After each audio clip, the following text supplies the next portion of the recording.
A todos, sejam bem-vindos ao nosso canal, ao nosso lab. Prof. Yang aqui para darmos continuidade daquilo que são as nossas aulas sobre Arduino passo a passo. Isso mesmo, vamos continuar a falar sobre o passo a passo de como trabalhar com a plataforma Arduino e dessa vez vamos então falar sobre operadores, né? Naquilo que são os passo a passo, temos que falar também sobre operadores que vão nos permitir então operar as variáveis, tá?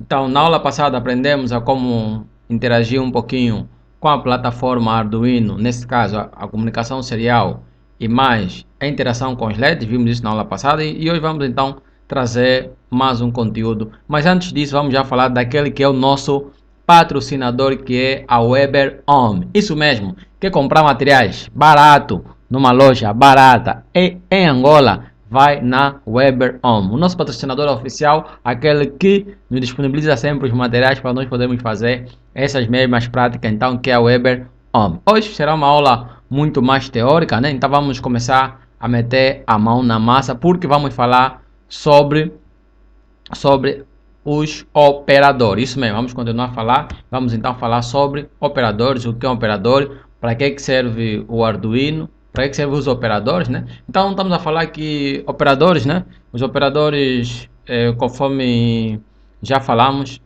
sempre que nós estamos a estudar a plataforma Arduino, vamos precisar de fazer, na verdade, a programação. E para podermos programar, vamos então utilizar os operadores, tá? Que na verdade são símbolos especiais que vão nos permitir realizar operações com as variáveis, ou seja, vão nos permitir manipular valores, tá?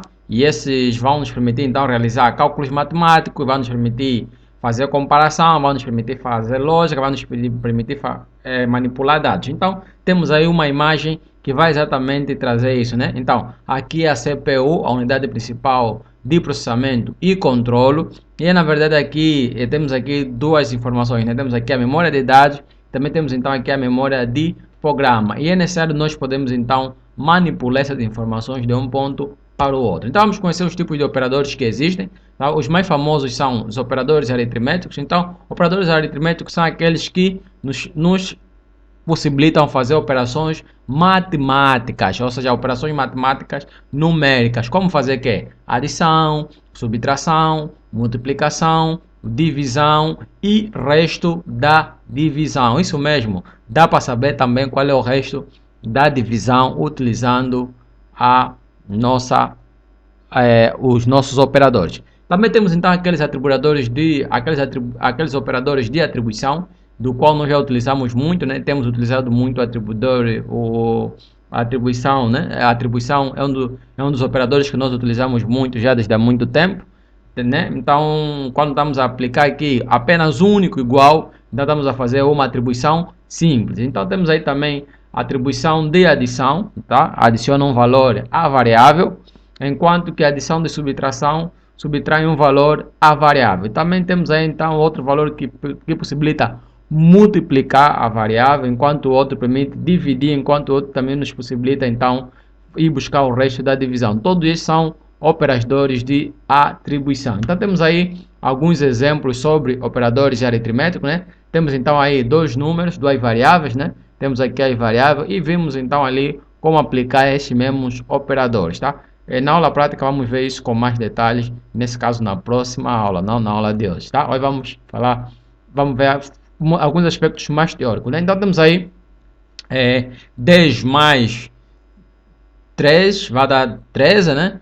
10 menos 3 vai dar 7 e 10 vezes 3 vai dar 30 e 10 a dividir por 30, o resultado será igual a 3 e o resto da divisão será igual a 1. Enquanto que na atribuição, se notarem, quando falamos dos operadores aritméticos, no exemplo já aplicamos aí a atribuição. É a mesma coisa que nós fizemos aqui na atribuição, tá? Então é isso que estamos aí a fazer. E temos então ali, aqui no atribuidor de mais nos possibilita incrementar valor, enquanto que no D3 nos possibilita subtrair valores. Na multiplicação nos possibilita multiplicar, dividir e no resto da divisão também resto da divisão. Então, para além desses operadores, também temos os operadores de comparação, tá? Os operadores de comparação nos permitem comparar dados, isso mesmo, tá? Nos permite comparar valores gerados e dizer que eles trabalham com a operação booleana, tá? Esse verdadeiro ou falso.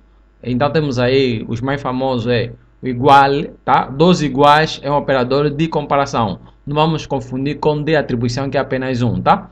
Então temos aí o diferente, tá? Verifica se os dois valores são diferentes, menor que, maior ou igual, menor ou igual, vocês conhecem isso aí. Então, aproveita nessa fase, aproveita enquanto estamos a falar dos operadores agora, para você se inscrever no canal e compartilhar para que mais pessoas também possam aprender. Então, depois disso, então também temos operadores lógicos. Os operadores lógicos nos permitem ter resultados em booleanos, tá? Então temos aí o primeiro operador que é a lógica e, a lógica ou e a lógica not, tá? Isso nos faz lembrar um pouquinho aquilo que são as portas lógicas. Vai lá no na nossa playlist tem uma playlist só ensinar como trabalhar com portas lógicas, tá? Se você ainda não acompanhou, vai lá ver essas aulas que você acredita que você vai gostar. Então, avançando, temos aí alguns exemplos dos operadores de comparação, onde nós temos então de comparar dados, temos que comparar o número 10 e o número 3. Atenção que ele só vai nos dizer se é falso ou é verdadeiro. Ele vai quando você trabalhar com comparadores e com operadores lógicos, operadores de comparação e operadores lógicos, vai nos retornar simplesmente se os valores são falsos ou se eles são verdadeiros, apenas isso, tá? Depois temos então aí os operadores bit by ways e temos também aí alguns outros elementos de sintaxe que nós utilizamos muito. Temos então aí nos operadores temos aí o nome que sugere, operação bit a bit, enquanto que anteriormente vimos a operação ficheiro a ficheiro, que vamos fazer a operação bit a bit, né? Então temos aí, eles são usados para realizar a operação a nível de bit, como deslocamento, AND, OR e XOR. Então essas são as operações que serão realizadas. E depois temos aí os outros elementos da sintaxe, como hashtag define, isso nos permite definir um determinado pino, include nos permite incluir biblioteca, enquanto que o comentário nos possibilita comentar, enquanto que duas barras também nos possibilita comentar, ponto e vírgula para terminar a informação e chave nos ajuda então a abrir as funções. Então temos aí alguns exemplos do bit by ways, né? Bit by ways, dos operadores bit by ways, onde nós temos então ali alguns dados que na verdade temos aí alguns números binários, né? Consegue a representação binária. Estes números então serão comparados ou operados com i, or, XOR, AND e OR, e muito mais. Então temos aí, em suma é isso que nós queríamos apresentar, é isso que vamos na próxima aula, começamos então a ver exemplo prático disso. Então para quem chegou até aqui, não esqueça de se inscrever no canal, compartilhar para que mais pessoas também possam aprender sobre o que são operadores e como é que eles funcionam aqui na plataforma Arduino. Então deixa um comentário aqui embaixo, nos vemos na próxima aula com muita motivação. Obrigado.